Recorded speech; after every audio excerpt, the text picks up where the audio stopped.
The medical bay of the celestial harmony hummed with the soft blue glow of Xylarian technology. Eleanor pressed her three-fingered hand against her temple, her iridescent skin flickering between shades of violet and distressed crimson. "Why won't it stop throbbing, human?" she wailed, her voice carrying that melodic quality typical of her species. Though now edged with misery, George looked up from his datapad, barely suppressing a smirk. The human medical officer had warned her. He'd warned her twice, actually. But Eleanor, in her infinite wisdom as the ship's xenobiologist, had insisted that if the serum could accelerate human cellular recovery, it would be perfectly safe for Xylarians. "I told you not to drink that," George said, setting down his equipment and walking over to the examination table, where Eleanor lay sprawled in theatrical agony. "You said it would probably cause discomfort." Eleanor protested, her large, opalescent eyes narrowing at him. "This is not discomfort. This is, she gestured wildly at her head, "a war drum. Inside my skull." George pulled up a stool beside her. 3 days ago, the ship had been caught in a debris field from an old battlefield. Eleanor had sustained minor injuries, nothing life-threatening, but enough to keep her off duty. She'd observed George treating his own wounds with what humans called a recovery serum, a concoction that combined stem cell accelerators with a cocktail of vitamins, minerals, and something the humans mysteriously called the good stuff. Within hours, George's lacerations had sealed. Within a day, he was back to full strength. Eleanor, with her species' characteristic curiosity and unfortunate impetuousness, had decided to acquire a sample for herself. "How long will this last?" Eleanor groaned, her skin now pulsing between deep purple and sickly green. George consulted his medical scanner, running it over her prone form. The readings made him whistle low. "Well, your cardiovascular system is running at about 300% normal capacity. Your neural pathways are firing like a supernova. And your metabolic rate," he paused, double-checking the numbers. "Eleanor, you're processing energy faster than a ship's fusion core right now.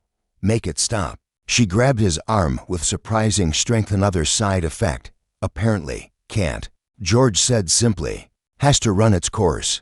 Human metabolism is designed to handle this kind of acceleration. We're persistence hunters, remember? Our bodies are built for punishment and rapid recovery. Your species evolved in low-gravity crystal caves with minimal predation. You're not equipped for this." Eleanor let out a sound somewhere between a whimper and a hiss. "How do humans live like this? This throbbing, this energy, this..." She sat bolt upright suddenly, eyes wide. "I can hear the engine core from here. 5 decks away."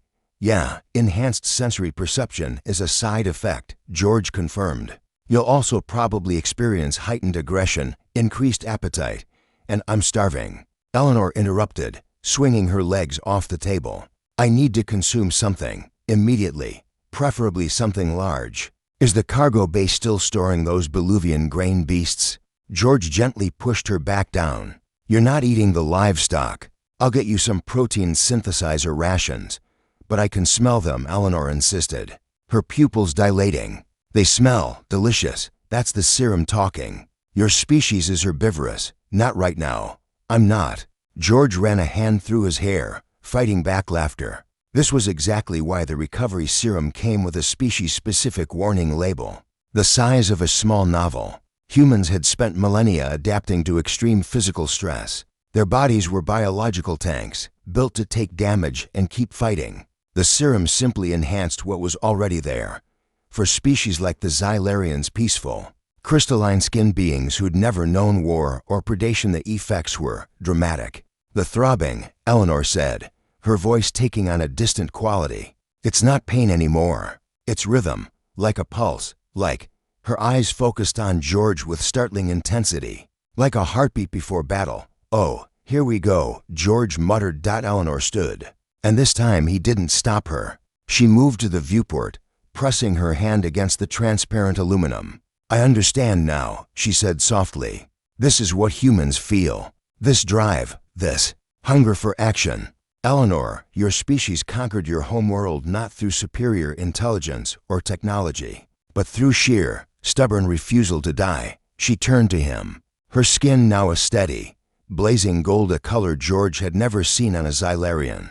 You just keep going. Even when your bodies should fail, you push them further. The pain becomes fuel. The exhaustion becomes determination. George nodded slowly. That's actually pretty accurate. It's terrifying, Eleanor whispered, and exhilarating. And I never want to feel it again. She paused. How long did you say this lasts? For a human? 12 hours. For you. George checked his scanner again. Given your accelerated reaction to it, could be 3, maybe for days. Eleanor's skin flashed through every color in the spectrum before settling on a resigned blue. I'm going to die. You're not going to die. You're just going to be very uncomfortable and possibly want to fight everyone you meet. I already want to fight you, see? It's working. Despite her misery, Eleanor laughed a sound like crystal chimes. Then she groaned and clutched her head again. Even laughing throbs, George stood and placed a hand on her shoulder. For what it's worth, you're handling this better than most species would. Last year, a Valorian diplomat tried the Serum and tried to challenge the captain to single combat. What happened? Captain's human too. She accepted. Broke 3 of his arms. Eleanor looked at George with new appreciation and perhaps a touch of fear. Humans are insane. Humans are survivors, George corrected. There's a difference. He smiled. Come on, let's get you some food and maybe find you something to punch. Might as well make use of all that excess energy. As they walked toward the mess hall, Eleanor's skin still pulsing with unnatural vitality, she muttered, if I survive this, I'm writing a paper. Why human medical science should come with restraining orders. A survivor's tale, George laughed. I'll co-author it. Why won't it stop throbbing? Eleanor groaned one more time. Because you're temporarily human, George replied. And we never stop.